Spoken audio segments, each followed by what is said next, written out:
प्रमाण देकर घुमेश चंद्र शास्त्री जैसे कथावाचकों का मुंह काला कर देंगे। कुछ ऐसे उनके नीच व्यवहार, नीच कार्य था, नीच कर्म थे कि जिसके कारण आज वो जेल में सड़ रहे, जेल में पड़े हैं।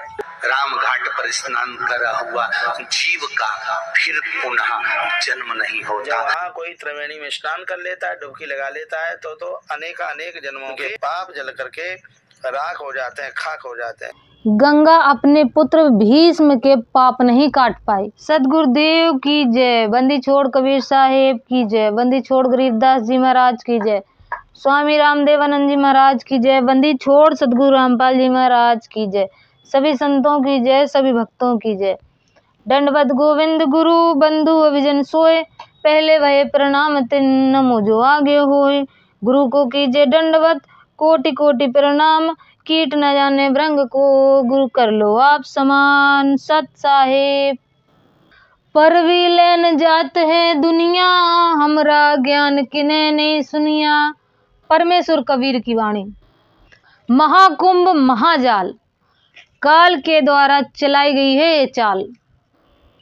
परमेश्वर कबीर कहते हैं, नहाए धोए क्या हुआ, जो मन से मैल न जाए, और मछली सदा जल में रहे, धोए बास न जाए। तुम एक दिन गंगा जी में, कुंभ में नहाने में अपना मोक्ष मानते हो, लेकिन मछली सदा उस जल में रहती है, उसकी मुक्ति नहीं होती, उसकी बास तक नहीं हटती। घुमेश चंद्र शास्त्री उर्फ आलोचक, टुच्चा कथावाचक। आपको यहाँ पर एक बात बता दें कि घुमेश चंद्र शास्त्री की उठाओ चूल्हा की दुकान, संत रामपाल जी महाराज के सत्संग को सुनकर लोगों ने इनकी दुकानों में जाना बंद कर दिया है। इसलिए इनकी दुकान पर लग चुका है पूरी तरीके से ताला। अब घुमेश चंद्र शास्त्री बौखला गया है, और इस तरीके से बौखलाया है जिस तरह कहते हैं ना, खिसियाई बिल्ली खम्बा नोचती है, उसी तरीके से घुमेश चंद्र शास्त्री भी ऐसे ऐसे ऐसे ऐसे ऐसे ऐसे खूब खम्बे को नोच रहा है। और उसका परिणाम क्या होगा? खिसियाई बिल्ली खम्बा नोचती है तो लोहे के खम्बे का कुछ नहीं होता, अपितु बिल्ली के ही नाखून घिस जाते हैं। उसी तरीके उमेश चंद्र शास्त्री अपने YouTube चैनल पर संत रामपाल जी महाराज का नाम ले लेकर उनके अनुयायियों की फोटो चिपका कर खूब वीडियो अपलोड कर रहा है। उससे कुछ नहीं फर्क पड़ने वाला, उसकी वीडियो चल भी नहीं रही है। सिर्फ और सिर्फ उमेश चंद्र शास्त्री की ही टाइम का, समय का बर्बादी हो रही है। कि उनको समझ में नहीं आ रहा है कि हम क्या करते जा रहे हैं। कुछ सीमित दायरे में लोगों को एकजुट करके और उनके बीच में सनातन धर्म के अंदर देवी देवताओं को अपमानित करने वाले, गालियां देने वाले, अनेक प्रकार के वक्तव्य देते हुए, अनेक प्रकार के दृष्टांत देते हुए उनको सब वशीभूत करने में लगे हुए हैं। और उन मूर्खों को पता नहीं है इसका अंजाम क्या होगा, इसका फल क्या होगा। कुछ जेल में पड़े हैं, कुछ जेल में जाने वाले हैं, कुछ के ऊपर हजारों केस चल रहे हैं, कोर्ट के रोज चक्कर लगा रहे हैं। रोजाना एक नया केस खुल रहा है, एक केस पूरा नहीं होता है, दूसरा केस लगा दिया जाता है, परंतु समाज के सामने अपने आप को ईश्वर बनाने में फिर भी तुले हुए हैं। घुमेश चंद्र शास्त्री ने अपने YouTube चैनल पर एक वीडियो अपलोड किया है जिसमें संत रामपाल जी महाराज के लिए आपत्तिजनक टिप्पणियां की हैं और कहा है कि महाकुंभ में स्नान करने से मुक्ति हो जाएगी, मोक्ष हो जाएगा, और संत रामपाल जी महाराज इसका विरोध करते हैं और लोगों को बरगलाते हैं। ये कहता है कि संत रामपाल जी महाराज सनातन धर्म के द्रोही हैं और सनातन धर्म की निंदा करते हैं। तो हम आज प्रमाणित कर देंगे कि क्या कुंभ में नहाने से मोक्ष संभव है, और असली सनातन धर्म का निंदक कौन है, संत रामपाल जी महाराज या इन जैसे ढोंगी पोंगा झोला छाप तुझ पुजिया कथावाचक। आज की वीडियो में हम शास्त्र से प्रमाण देकर घुमेश चंद्र शास्त्री जैसे कथावाचकों का मुंह काला कर देंगे। देखिए पहले इनका एक वीडियो, फिर शुरू करेंगे एक के बाद एक प्रमाण। कुछ ऐसे उनके कर्तव्य थे, कुछ ऐसे उनके कार्य थे, कुछ ऐसे उनके नीच व्यवहार, नीच कार्य था, नीच कर्म थे कि जिसके कारण आज वो जेल में सड़ रहे हैं। और यदि आप लोग उनके मत में चलते हुए दुराग्रह पूर्वक सनातन धर्म के अंदर देवी देवताओं को गालियां व्यक्तियों के द्वारा जो परस्पर युद्ध हुआ उसमें जो प्राप्त अमृत हुआ, उस अमृत की कण जहाँ जहाँ गिरे उसी को ही तो महाकुंभ के स्थान माने जाते हैं। आप लोग तो ईश्वर को मानते नहीं, अमृत को कहाँ मान ले? आप लोग भगवान को मानते नहीं, अमृत को कहाँ मान ले? आप लोग पुराणों को, शास्त्रों को, वेदों को कहाँ मानते हैं? सबका खंडन करते हैं। सभी में कहते हैं कि ये जो जेल में बंद हमारे देवता है, सब इनके लिए सब लिखे गए। अरे मूर्खो, अपने आप में थोड़ी सावधान हो जाओ, सही मार्ग पर चलो। एक तरफ तो आप लोग इस प्रकार का निंदित कार्य कर अच्छी तरीके से छाती ठोक करके कहिए ना कि हम सनातन धर्म के सबसे बड़े द्रोही हैं। अपने आप को सनातन धर्म रूप भी दिखाना चाहते हैं और सनातन धर्म के अंदर सभी देवताओं को अपमानित करने वाले आपत्तिजनक शब्दों का भी प्रयोग करते हैं। अभी आपने जो वीडियो देखा, घुमेश चंद्र शास्त्री कितना बेबस और कितना लाचार नजर आ रहा है। पढ़े लिखे समाज को ये फिर से गुमराह करने की कोशिश कर रहा है। फिर से ये संत रामपाल जी महाराज का नाम ले लेकर ये लोगों को गुमराह करने की कोशिश कर रहा है, लेकिन कर नहीं पा रहा है। इसलिए ये उसी तरीके से इसका हाल हो गया जिस तरीके खिसियाई बिल्ली खम्मा नोचती है। ये लगातार प्रयास कर रहा है लेकिन इससे कुछ हो नहीं पा रहा, इसलिए बहुत बेबस है ये। भाइयों, महाकुंभ महाजाल है। ये त्रिवेणी नहीं, काल का बनाया हुआ एक जाल है। परमेश्वर कबीर अपनी वाणी में कहते हैं, मनुष्य जन्म दुर्लभ है, ये मिले न बारंबार, और तरवर से पत्ता टूट गिरे, बहुर न लगता डार। देवी देवता भी इस मनुष्य जन्म के लिए तरसते हैं, प्रमाणित कर देंगे इस बात को, क्योंकि बिना मनुष्य तन के मोक्ष नहीं हो सकता। सभी वेद शास्त्र और प्रमाणित संत सभी बताते हैं कि मनुष्य जन्म दुर्लभ है। मनुष्य जन्म यूं ही नहीं मिलता, 84 लाख योनियों का चक्कर भोगना पड़ता, उसके बाद मिलता है एक मनुष्य जन्म। अब ये गंगा जी शांतनु पर फिदा हो गई, वो तो देवी थी, शांतनु मनुष्य था, उसके ऊपर फिदा हो गई। इंद्र देवता है और वहाँ से देवलोक से यहाँ देखता है मृत्यु लोक में कोई सुंदर स्त्री दिख जाए, वहाँ से टपक के नीचे आ जाता है। अहिल्या के पास आ गया था और कुकर्म करके चला गया। तो ये देवता भी मनुष्य जन्म के लिए तरसते हैं, क्योंकि मनुष्य जन्म से ही मोक्ष हो सकता है। तुम कहते हो कुंभ स्नान करने से मोक्ष हो जाएगा, तो कुंभ में मछलियाँ, कुंभ उसी नदी में मछलियाँ तैरती हैं। एक अमृत की बूंद गिरी थी, उस पर तुम कहते हो उस नक्षत्र में स्नान कर लोगे तो तुम्हारा मोक्ष हो जाएगा। तो जिस अमृत की बूंद गिरी थी वो देवताओं ने तो स्वयं उस अमृत को पिया था। कौन सा देवता अमर हो गया ये बता दो मैं। अब शास्त्र भी प्रमाण करते हैं और ये देवता खुद अपने मुंह से कह रहे हैं कि हमारी भी मृत्यु होती है। देखिए आप एक वीडियो पहले। परंतु यमराज को आज्ञा क्यों नहीं देते कि वो उस ब्राह्मण पुत्र को मुझे जीवित लौटा दे? मैं यमराज को ये आज्ञा नहीं दे सकता। क्यों? क्योंकि जीवन और मृत्यु पर हमारा अधिकार नहीं है। हम देवता लोग स्वयं भी अमर नहीं है। हमारी अवधि बीतने पर काल भगवान हमें भी मृत्यु पाश में बांध कर ले जाते हैं। तो ये वीडियो देखकर सिद्ध हो गया कि देवता खुद स्वीकार कर रहे हैं कि हम अमर नहीं हैं, हमारी भी मृत्यु होती है। तो यहाँ से ये बात सिद्ध होती है कि समुद्र मंथन में जो अमृत का कलश निकला था और उससे पीने से कहा गया था कि देवता अमर हो जाएंगे, वो देवता अमर नहीं हुए। स्वयं इंद्र 33 करोड़ देवी देवता का राजा स्वयं स्वीकार रहा है कि हम देवता अमर नहीं है। तो उसी अमृत की एक बूंद गिरने से अगर आप सोचते हैं कि महाकुंभ में स्नान करने से अमर हो जाएंगे, तो हर 12 साल में एक महाकुंभ पड़ता है। कितने लोग उस महाकुंभ में स्नान करते हैं? प्रमाणित बता दीजिए आप हमें कि कौन कौन अमर हो गया, ये प्रमाण दे दीजिए आप हमें। बाकी अगर एक जल में स्नान करने से ही मोक्ष हो जाता तो उस जल में कुत्ते, गधे, सुअर सभी को ले जाके स्नान करवा दो कि उनका मोक्ष हो जाएगा। फिर मनुष्य जन्म दुर्लभ कैसे रह जाएगा?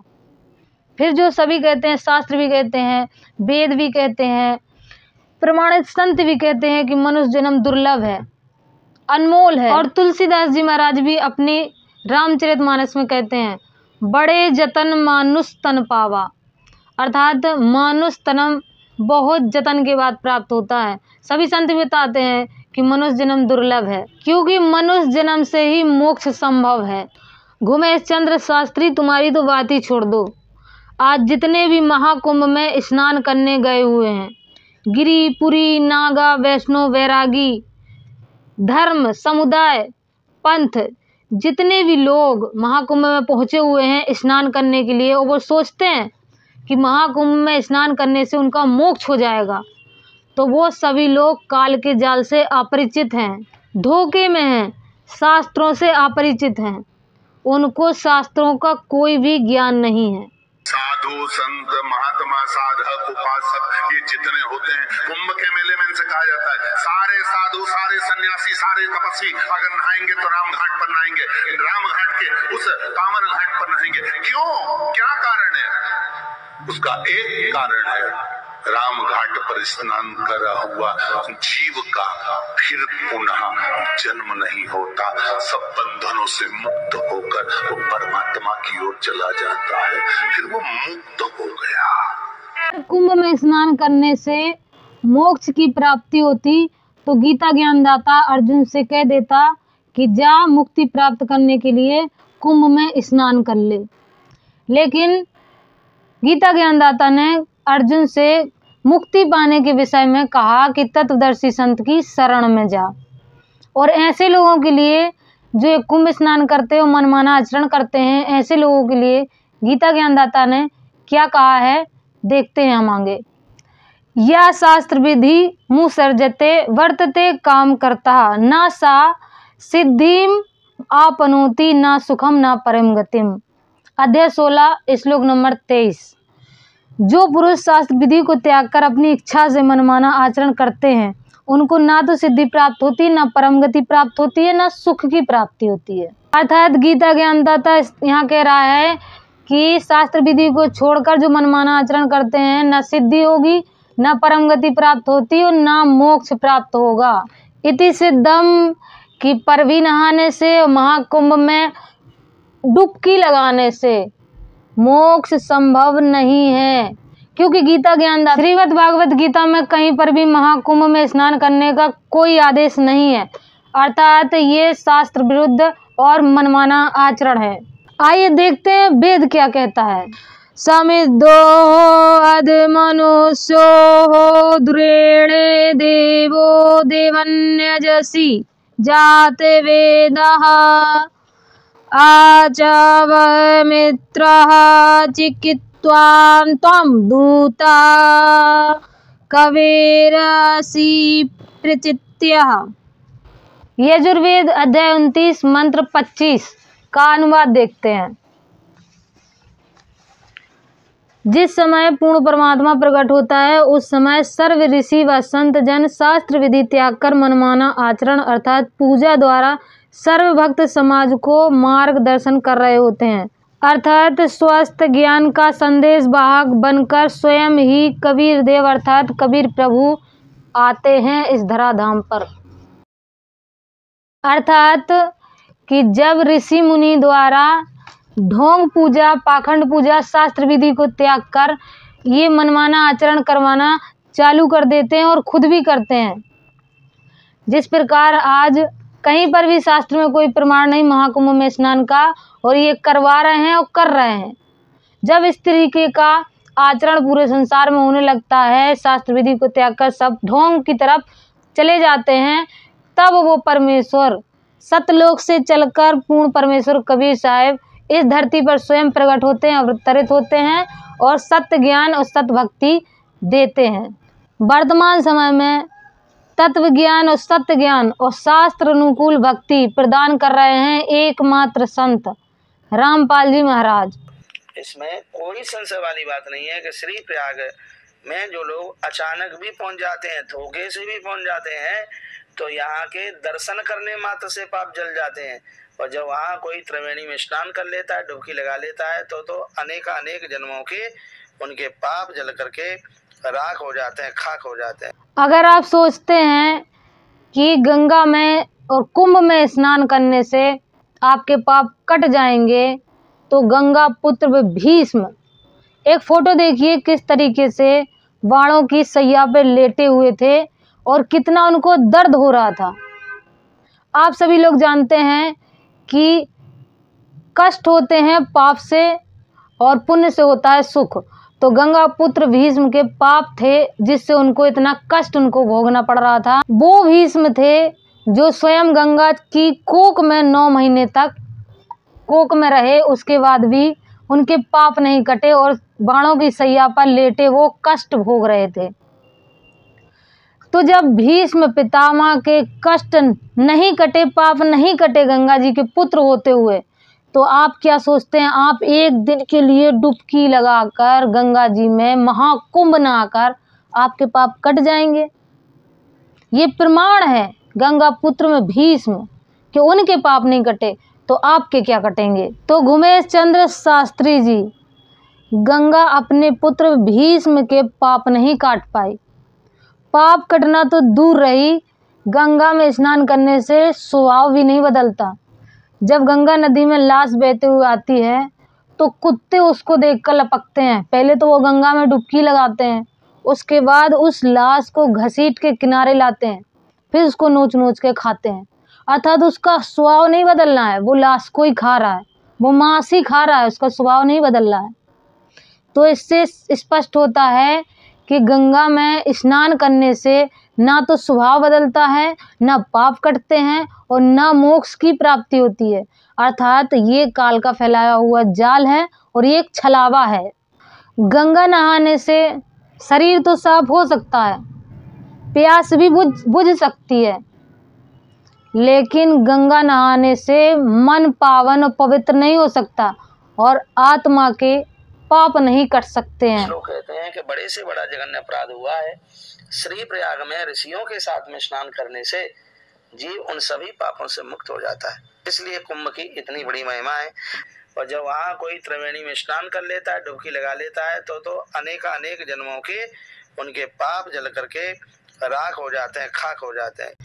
प्रयागराज महाकुंभ में मान्यता है कि त्रिवेणी में स्नान किया जाता है। अब त्रिवेणी क्या है? गंगा, यमुना और सरस्वती का संगम त्रिवेणी है। तो गंगा तो यहीं से फैल हो गई कि वो अपने पुत्र का पाप नहीं हरण कर पाई गंगा। अब यमुना को लेते हैं, तो यमुना द्वापर युग में यमुना नदी में कालिया नाग रूपी सर्प आ गया था, पूरे यमुना के पानी को अपने विष से उसने विषैला कर दिया था और कई जानवर उस यमुना जी के पानी को पी पी कर मृत्यु को प्राप्त हो रहे थे, कई मनुष्यों की भी मृत्यु हो रही थी। यमुना जी अपने पानी से उस विष को नहीं दूर कर पाई, उन हत्याओं को यमुना जी नहीं रोक पाई और उस नाग के विष से अपनी रक्षा नहीं कर पाई। यमुना जी उस नाग के विष से तप रही थी, तो यहाँ से यमुना जी भी फेल हो जाती हैं। अब बात आती है सरस्वती की। तो सरस्वती को तो सभी जानते हैं, रामचरितमानस में इनका प्रमाण आया है कि राम को वनवास भेजने में इनका प्रमुख हाथ था। मंथरा के कंठ में बैठकर इन्होंने कैकेयी को भड़कवाया और उसके बाद श्री राम 14 वर्ष के लिए वन वन भटके। तो इनका काम ही है बुद्धि फेरने का, यहाँ से ये भी फेल हो जाती हैं। और सनातन सदग्रंथ है वेद। वेद में कहीं पर भी दिखा दो कि कुंभ में स्नान का डुबकी लगाने का कहीं कोई प्रमाण हो, तो हम संत रामपाल जी महाराज के जो भगत हैं, अनुयायी हैं, वो हैं सच्चे सनातनी, जो वेद के अनुसार चलते हैं, वेद को मानते हैं। एक वीडियो देखो घुमेश चंद्र शास्त्री का, ये धमकी दे रहे हैं सनातनी जाग जाएंगे तो पता नहीं क्या हो जाएगा। सनातन धर्म के अंदर जितने भी हिंदू समाज है वो सब के सब अभी शांत बैठे हैं। यदि आप लोग इसी प्रकार संतों, महंतों, सन्यासियों को अपमानित करते रहोगे तो एक दिन क्या हासिल होगा आप लोगों को मालूम नहीं है। इसलिए बहुत अच्छा रहेगा कि अपनी वाणी पर संयम रखें। तो माननीय घुमेश चंद्र शास्त्री जी, हम आपको बता दें कि सनातनी जाग चुका है। पहले संत रामपाल जी महाराज के भगत सैकड़ों में हुआ करते थे, साइकिल से आते थे, फिर हजारों में हुए, स्कूटर और बाइक से आने लगे, उसके बाद लाखों में हुए और कारों से आने लगे, और संत रामपाल जी महाराज के आश्रम भी छोटे पड़ने लगे। फिर संख्या इतनी बढ़ी कि ट्रेनें भर भर कर संत रामपाल जी महाराज के भगत आश्रम पहुंचने लगे। अब तो वो हाल है कि संत रामपाल जी महाराज के अनुयायी विदेशों से आते हैं और एरोप्लेन से आते हैं और वो संत रामपाल जी महाराज के अनुयायी कहीं और बाहर से नहीं आए हैं महाराज जी, वो सनातनी ही हैं। वही सनातनी हैं जो आप जैसे लोगों के भड़काए हुए शास्त्र विरुद्ध साधना करते थे, मंदिरों में घंटियाँ हिलाते थे, मूर्ति की पूजा करते थे, पाषाण पूजते थे, जड़ की पूजा करते थे, तुलसी पीपल की पूजा करते थे। वही सनातनी है जो अनपढ़ थे और तुम्हारे जैसे लोग उनको बहका देते थे, भड़का देते थे और नरक की ओर ले जा रहे थे। आज समाज पढ़ा लिखा है तो संत रामपाल जी महाराज के सत्संगों से शास्त्र अनुकूल साधना कर रहे हैं, वेदों को पढ़ रहे हैं, श्रीमद् भागवत गीता को पढ़ रहे हैं, एक एक शास्त्र खोल खोल के देख रहे हैं, संत रामपाल जी महाराज पढ़वा रहे हैं। और आज ये हालात हैं कि संत रामपाल जी महाराज के जेल गए हुए 10 साल पूरा नहीं हुआ है और आज संत रामपाल जी महाराज के भगत 25 करोड़ से भी ऊपर हैं। सिर्फ संत रामपाल जी महाराज के भगत 25 करोड़ से ऊपर हैं जो सनातनी और कबीर पंथ में गए हुए हैं और संत रामपाल जी महाराज के अनुयायी बने हैं, संत रामपाल जी महाराज का ज्ञान समझकर। और पूरे कबीर पंथ को टारगेट तो आप कीजिएगा मत, क्योंकि पूरा कबीर पंथ अगर ले लेंगे तो पूरे विश्व में कहीं कोई ऐसा देश नहीं जहां कबीर पंथ की जड़ें ना फैली हो। कुछ ऐसे उनके नीच व्यवहार, नीच कार्य था, नीच कर्म थे कि जिसके कारण आज वो जेल में चल रहे हैं। और यदि आप लोग उनके मत में चलते हुए जाने कौन सा नीच कर्म पहले करके आए और वर्तमान में कितना नीच कर्म किया, कितनी समाज में गंदगी फैलाई, किस किस प्रकार के पाप वृत्ति में लगे रहे, जिसके कारण जिसके फल भोगने के लिए जेल में पड़े हुए। तो घुमेश चंद्र शास्त्री जी, अगर गणित लगाने की अकल हो तो गणित लगा लेना। संत रामपाल जी महाराज के जेल जाने से पहले 1 लाख भगत, महत 10 साल पूरे नहीं हुए और 25 करोड़ से भी ऊपर हो गए हैं भगत। बिथ लिखा पढ़ी में सिर्फ इंडिया के अंदर, भारत के अंदर की संख्या बता रही हूँ, विदेशों की तो अभी गिनती ही नहीं है। और संत रामपाल जी महाराज के जेल जाने से पहले 2 आश्रम और जेल जाने के बाद 12 बड़े आश्रम और नामदान सेंटरों की तो गिनती नहीं है। तो हिंदू जाग गया है, सनातन जाग गया है, सनातनी जाग गए हैं। अब आप जैसे लोगों की ज़रूरत नहीं है घंटी बजवाने की या किसी भी शादी में, विवाह में मंत्र पढ़वाने की। तो आपकी बौखलाहट का कारण तो बनता है भाई, आपकी रोटी रोजी जा रही है, आपकी दुकानें बंद हो रही हैं, तो पेट में दर्द तो हो गई। हिंदू जाग रहा है, हिंदू खुद पढ़ ले रहा है वेद शास्त्र, तो आपकी ज़रूरत ख़त्म हो रही है। तो पेट में दर्द और इस तरीके की आप जो बौखलाहट, आप बिल्ली की तरीके खंबा नोचा, ये सब बनता है। परमेश्वर कबीर कहते हैं, सदगुरु के सिजदा करूं जिसने कर्म छुड़ाए कोड़, और ऐसे सदगुरु की निंदा करे उसके यम तोड़ेंगे होंठ।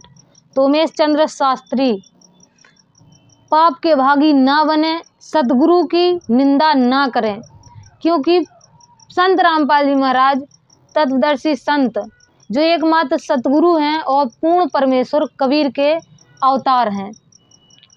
तो आप भी अगर समझ पाएँ तो समझ लें, उनके सत्संग सुने, अपने वेद शास्त्र, श्रीमद् भागवत गीता सब जगह से सिद्ध हो चुका है कि वही सच्ची भक्ति दे रहे हैं। तो समझ पाएँ तो समझ लें और नाम दीक्षा लेके अपना कल्याण करवा लें।